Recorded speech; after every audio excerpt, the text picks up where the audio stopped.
అహోబిలం సాక్షాత్ శ్రీ మహావిష్ణువు నరసింహ అవతారంలో తన భక్తుడైన ప్రహ్లాదుని కాపాడడం కోసం వెలిసిన క్షేత్రం. మా ఊరు నుండి స్టార్ట్ అయ్యి ఫస్ట్ అయితే ఆటో పట్టుకొని మల్లెకవేమలకి వచ్చాం. అక్కడ నుండి మళ్ళీ బస్ చేంజ్ అవుతూ ముదిగుబ్బ నుండి మళ్ళీ ఒక బస్ ఎక్కేసి మనం పులివెందులు అయితే రీచ్ అయ్యాం. ఇక్కడ నుంచి డైరెక్ట్ బస్సులు అయితే ఎక్స్పెక్ట్ చేసాం, బట్ ఇక్కడ నుండి డైరెక్ట్ బస్సులు ఓన్లీ నైట్ ఉన్నాయన్నారు, సో తప్పలేదు. సో ఇక్కడ నుంచి నెక్స్ట్ స్టాప్ ముద్దునూరు అనమాట. ముద్దునూరుకి వెళ్ళే రూట్ అయితే అస్సలు బాగాలేదు రోడ్స్లో, బట్ సీనరీస్ బాగున్నాయి సైడ్. నెక్స్ట్ ముద్దనూరు నుంచి జమలమడికి వెళ్ళే రూట్లో మనకైతే పెన్నా అనేది బ్యూటిఫుల్ వ్యూ కనపడింది. తర్వాత జమలమడిలో మళ్ళీ ఇంకొక బస్సు ఎక్కి ఆళ్ళగడ్డకి అయితే స్టార్ట్ అయ్యాం.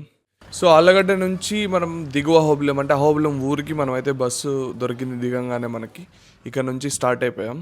అహోబిలం రీచ్ అవ్వగానే ఇక్కడ నుండి మళ్ళీ మనకి పైకి వెళ్ళడానికి డే టైంలో బస్సెస్ ఉంటాయి, ఈవినింగ్ బస్సు లేదు. సో ఆటో తీసుకొనేసి మనం పైకి అయితే స్టార్ట్ అయ్యాం ఈవినింగ్ దర్శనం చేసుకుందామని స్వామిని. ఇప్పుడే రీచ్ అయినాం అనమాట అహోబిలం అయితే. జస్ట్ ఇప్పుడే ఆటో దిగినాం, పైకి పోతాను కొండ మీదకి. ఇప్పుడు పైకి ఎక్కి ఈవినింగ్ దర్శనం చేసుకొని కిందికి రిటర్న్ వచ్చి మళ్ళీ రేపు మళ్ళీ పైకి ఎక్కి మళ్ళీ దర్శనం చేసుకోవాలి. దర్శనం అయితే భలే అయింది. లాస్ట్ మూమెంట్లో లోపలికి అలో చేయరనుకున్నాం, బట్ ఆయన అలో చేశారు. లాస్ట్ మూమెంట్లో హారత్ దర్శనం జరిగింది అండ్ ప్రసాదం కూడా స్వామికి పెట్టింది తిన్నాం. ఇదే అదృష్టం అదే. సో ఇక్కడ మనకి ఉండడానికి పెద్ద వసతులు ఏమి ఉండవు అనమాట. ఇక్కడ గుడిదే ఒకటి సత్రం లాగా ఉంది. ఇక్కడే ఫుడ్ ప్లస్ మనకు ఉండడానికి ఒక హాల్ లా ఉంటుంది. 100 రూపీస్ పే చేయాల్సి వస్తుంది. సో ఇక్కడే ఇంకా తప్పలేదు, కిందికి వెళ్ళే టైం లేదు. సో ఇక్కడే ఉంటున్నాం అనమాట నైట్. అర్లీ మార్నింగ్ 6:30 అయితే ఉంది. స్వామి దర్శనానికి అయితే వచ్చినాం. ఇంకా గుడ్ అయితే తెలియదు, 7కి తీస్తారంట. నేను ఈవినింగ్ దర్శనం చేసుకున్నప్పుడే అక్కడ పండితులు ఉంటారు కదా, వాళ్ళు 7కి తీస్తామని చెప్పారు. వెయిటింగ్ అనమాట. ఇంకొక హాఫ్ అన్ అవర్లో వెళ్ళేసి ఫస్ట్ దర్శనం చేసుకుందాం. ఎక్కడ చూసినా అల్లరి కోతులు ఉన్నాయి గుడిలో, డేంజర్ ఇవి, మీదకి వచ్చేస్తాయి. చూస్తే గుడి మొత్తం ఫారెస్ట్లోనే ఉంటుంది అనమాట. ఇంక వెనక్కి మొత్తం ఇదంతా నల్లమల ఫారెస్టే, మొత్తం కొండలు కనపడుతున్నాయి కదా.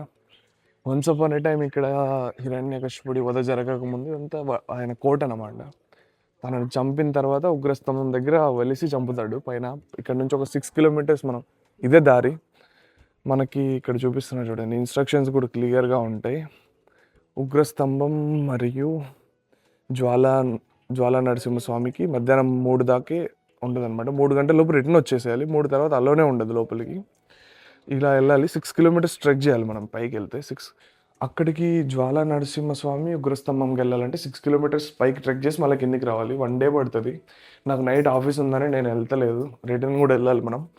ఇక్కడ నరసింహస్వామి, అహోబిల నరసింహస్వామిని దర్శనం చేసుకొని తర్వాత ఇక్కడ వరాహ రూపంలో కూడా స్వామి ఉంటారు, అక్కడ దర్శనం చేసుకొని కింద దిగువ అహోబిలంకి వెళ్ళిపోదాం. మనం నైట్ డైరెక్ట్ రావడమే ఎగువ అహోబిలంకి వచ్చాం అనమాట. పైన ఎక్కడైతే స్వామి వెలిసారో అక్కడికి వచ్చాం.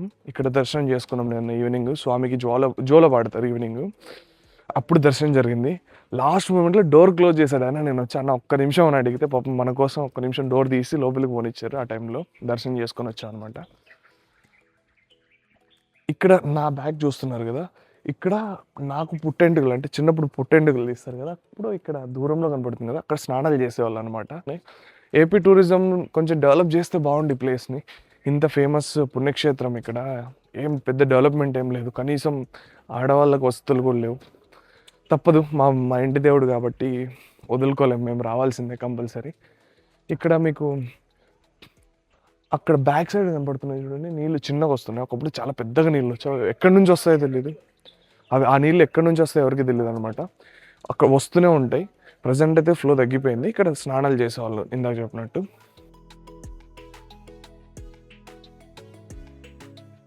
సో మీకు అక్కడ కనపడుతుంది కదా, అది గుడి అనమాట. గుడికి బ్యాక్ సైడ్ నుంచే మనకి ట్రెక్కింగ్ రౌట్ అయితే స్టార్ట్ అవుతుంది. ఇక్కడ మనం ఇట్లా ట్రెక్ చేస్తూ పైకి వెళ్ళాలి. వెళ్తే ఉగ్రస్తంభంకి వెళ్తాం. అట్లా ఇంక ఈ ఫారెస్ట్లో నుంచి అట్లా పైకి వెళ్తే ఉగ్రస్తంభం దగ్గరికి వెళ్తాం. నడవలేని వాళ్ళకి ఇక్కడ కావల్లో తీసుకెళ్తారంట, కాకపోతే 10,000 అన్నారు. ఏడ చూసిన కోతులే ఉన్నాయి ఈడైతే, ఇవి మనల్ని గరుస్తాయని భయపడాలా. సో ఇది వచ్చేసి మనకి గుడి ద్వారం అనమాట.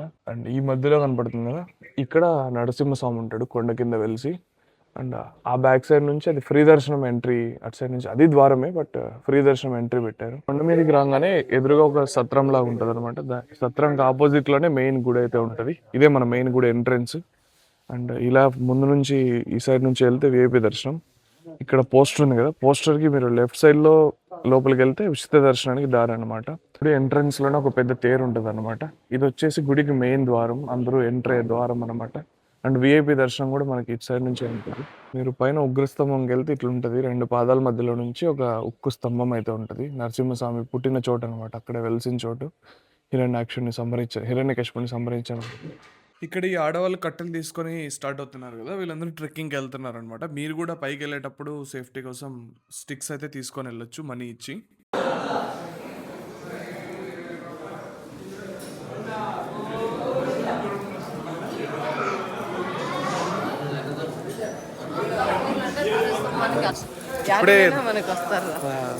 ఇప్పుడే దర్శనం అయిపోయింది అనమాట.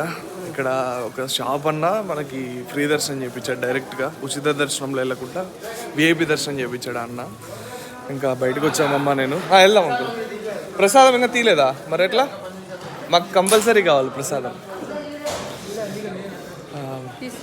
గుడి నుంచి బయటకు రాగానే మనకి ఒక సైడు టెంకాయలు అవి ఇవి దొరుకుతాయి. ఇది ప్రసాదం కౌంటర్ అనమాట. ఇట్లా టికెట్ కౌంటర్ కూడా ఇక్కడే. మీకు ఫ్రీ దర్శనానికి అదే పెయిడ్ దర్శనానికి వెళ్ళాలంటే మనకైతే డైరెక్ట్ వెళ్ళిపోయాం మనం. మీకు ఇంట్రడ్యూస్ చేయడం అయితే మర్చిపోయా, ఈ ట్రిప్లో నేను అమ్మ కలిసి వచ్చాం. అండ్ అమ్మ అయితే ఇక్కడ దేవుడి కోసం దీపాలు వెలిగిస్తూ ఉంది. గుడికి ఆపోజిట్లోనే ఉంటుంది, ఎవరైనా దీపాలు వెలిగించవచ్చు ఇక్కడ.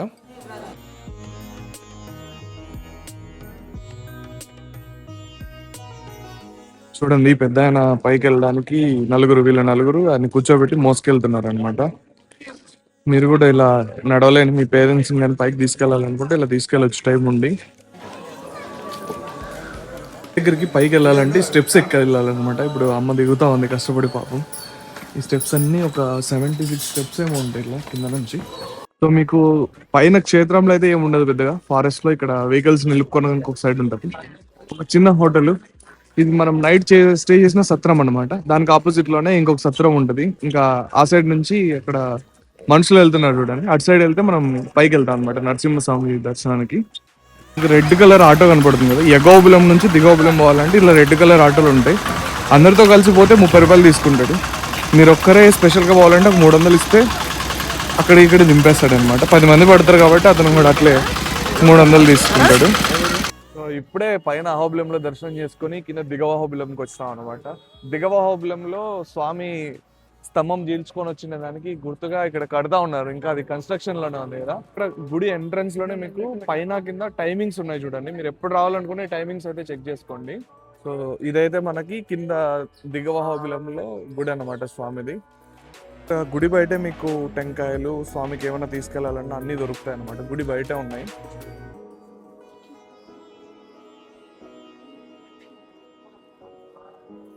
సో ఇక్కడ నుంచి మనకి టెంపుల్ ఎంట్రీ అనమాట, నరసింహస్వామి టెంపుల్ ఎంట్రీ. ఫస్ట్లోనే మనకి వినాయకుడు అయితే ఉంటాడు ఇక్కడ. ఎక్కడికైనా వినాయకుడు ఫస్ట్ కదా. అండ్ ఇక్కడ చూడండి పెద్ద ధ్వజస్తంభం. అండ్ టెంపుల్ కూడా చాలా పెద్దగా ఉంది, గోపురం. ఈ పైనంతా ఇప్పుడు కట్టింది, కింద ఉన్న రాతి కట్టడం నేను చెప్పినట్టు ముందు నుంచి ఉందన్నమాట. గుడి ఆర్కిటెక్చర్ అయితే చాలా బాగుంది అసలు. ఎక్కడ చూసినా శిల్పాలు గుడి మీద. చూడండి దగ్గర చూపిస్తాను ఎంత బాగుందంటే ఆర్కిటెక్చర్ అయితే. ఇక్కడ చూసినా కోతులు ఉంటున్నాయి. ధ్వజస్తంభం దగ్గరికి కూడా ఎక్కి ఫుడ్ తింటున్నాయి చూడండి కోతి. పిల్లని ఎత్తుకొని మరీ పోతుంది. అదైతే ఎంత పెద్దగా ఉందో.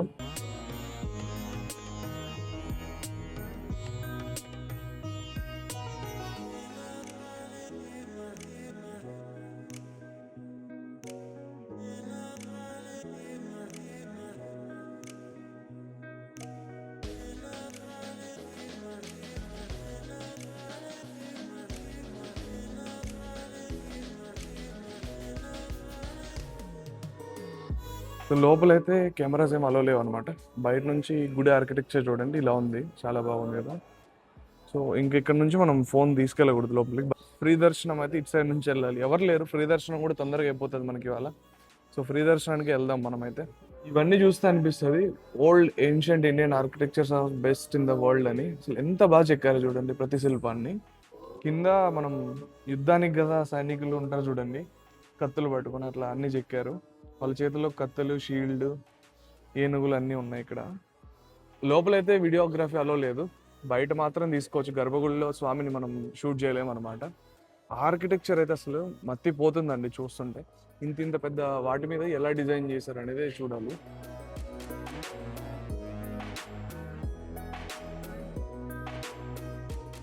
ఇక్కడ స్వామి అయితే అమ్మవారు స్వామి ఇద్దరు ఉంటారు అనమాట. చెంచులక్షి అమ్మవారు స్వామి తొడ మీద కూర్చొని ఉంటారు. ఇక్కడ పైన అయితే ఓన్లీ స్వామి మాత్రమే వెలిసాడు అనమాట మనిషి రూపంలో. ఆయన పైన నరసింహ అవతారంలో ఉండడు, మనిషి రూపంలో ఉంటాడు ఆయన పైన.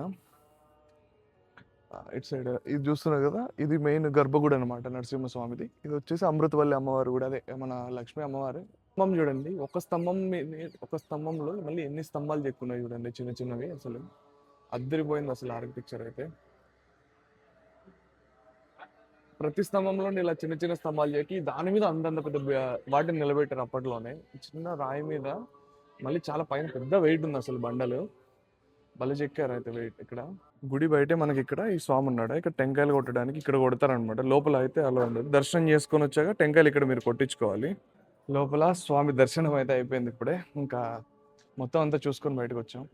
ఇక్కడ శిల్పకళ ఉంది, అసలు ఆర్కిటెక్చర్ చాలా బాగుంది ఆర్కిటెక్చర్ ఇక్కడైతే. ఇటు సైడ్ సత్రాలు అంటారు చూసారు, అప్పట్లో గుడికి వచ్చిన వాళ్ళు పడుకోవడానికి నిద్ర చేయడానికి ఇలా సత్రాలు కట్టున్నాయి చూడండి. మొత్తం ప్రతి చోట శిల్పకళ అయితే ఉంది. ఇక్కడ కన్నా కూడా గుడి మీద శిల్పకళ చూస్తే మాత్రం చాలా బ్యూటిఫుల్ ఉంది. చూస్తున్నారు కదా, ఇది మ్యూజియం 1 అని రాసింది. ఈ మ్యూజియంలో మొత్తం శిల్పాలు పెట్టున్నాయి అనమాట. అక్కడ పడిపోయినవి చెక్కిన శిల్పాలు అయితే చాలా ఉన్నాయి. ఇక్కడ కోతులు ఎక్కువ ఉన్నాయి, దాని వల్ల నేను దగ్గరికి వెళ్తలేదు. ఇక్కడ ప్రతి చోట శిల్పకళ అయితే అద్దరిపోయింది అనుకోండి, అంత బాగుంది.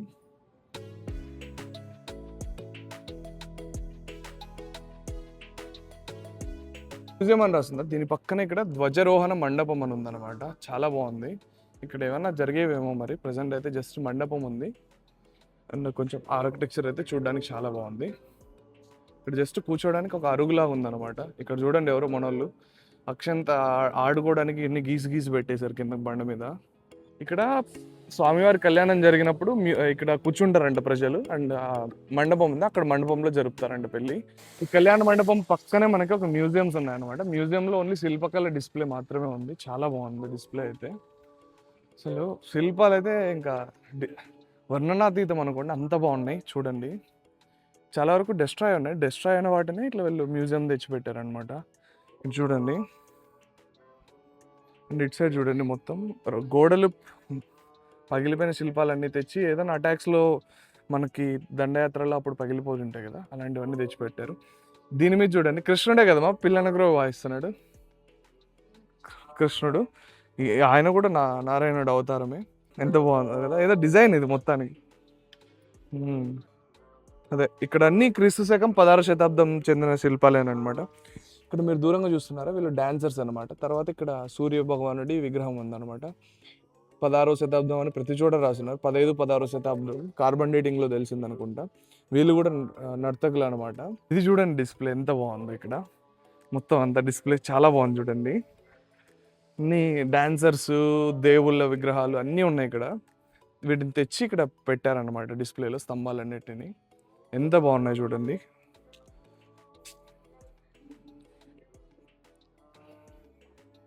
అమ్మ అయితే అక్కడే నిలబడిపోయింది, ఒకటొకటి చూస్తా. నేను ఇలా ముందుకు వచ్చాను అనమాట. కళ్యాణం వచ్చేసి ఇక్కడ 3వ తేదీన 4వ తేదీ జరుగుతుందట కింద. మార్చి 3వ తేదీ 4వ తేదీ. ఇంకా ఇవాళకి ఇంతే. మనం పైన ఎగోహబులం దిగోహబులం దర్శనం అయిపోయింది, ఇంకా రిటర్న్ వెళ్ళాలి. నాకు నైట్ ఆఫీస్ ఉందన్నమాట, మెయిన్ అదే. అందుకే మన దగ్గర ఎక్కువ టైం లేదు, లేకపోతే ఇక్కడ చాలా ఉన్నాయి చూసే ప్లేసెస్. అక్కడ మనం కొండ మీదకి వెళ్తే చెప్పాను కదా, ఉక్కు స్తంభం ఉంటుంది, అక్కడ 3 టెంపుల్స్ ఉంటాయి అన్నమాట. మాలోల, తర్వాత జ్వాలాముఖి నరసింహస్వామి, అదేంది ప్రహ్లాదుడి గుడి కూడా ఉంటుంది అక్కడ. ఇంకొక గుడి ఉంటుంది. అవి చూసుకొని కింద మళ్ళీ మన అహోబిలం మెయిన్ టెంపుల్, తర్వాత కింద ఇంకొక టెంపుల్ ఉంటుంది ఇక్కడ. ఇది దిగ అహోబిలంలో ఉన్న టెంపుల్.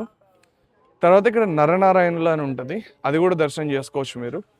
ఇక్కడ దిగ అహోబిలం నియర్ బై కాశీనాయన మఠం, మనకి చాలా ఫేమస్ అనమాట కాశిరెడ్డి నాయన ఆశ్రమాలు. అక్కడ నిత్య అన్నదానాలు జరుగుతూ ఉంటాయి. ఖచ్చితంగా విజిట్ చేయండి ఇక్కడికి వస్తే. నేను నెక్స్ట్ టైం ట్రిప్ ప్లాన్ చేసినప్పుడు ఒక 3 days పెట్టుకొని వస్తాను ఇక్కడికి. ఇది నా ఫేమస్ అనమాట. చిన్నప్పటి నుంచి మనకి రేణుతొక్కులు, చింతొక్కులు అంటే చాలా ఇష్టం. ఇప్పుడే ఆడ కనపడితే తీసుకుంటే బస్ పైన ఎగోహబులంలో ఫ్రీ దర్శనం చేయించిన అన్న షాప్లో ఆయన మన కోసం అంత చేశాడని చెప్పి కొన్నాను అనమాట ఆయన దగ్గర. చాలా బాగుంది, సూపర్ ఉంది. వీడియో నచ్చినట్టయితే లైక్ చేసి కామెంట్ చేయండి కింద. మీకు వీడియోలో ఏం నచ్చట్లేదు, మీకు ఇంకా ఏం కావాలనుకుంటున్నారు వీడియోస్లో కూడా కొంచెం కామెంట్ చేస్తే నాకు నెక్స్ట్ వ్లాగ్లో అప్లోడ్ చేయడానికి ఐడియాస్ వస్తాయన్నమాట. అండ్ ఇక్కడ దాకా చూసారంటే కొంచెం సబ్స్క్రైబ్ చేసి ఛానల్ని అయితే సపోర్ట్ చేయండి. Thanks for watching. See you in the next vlog. Until then take care.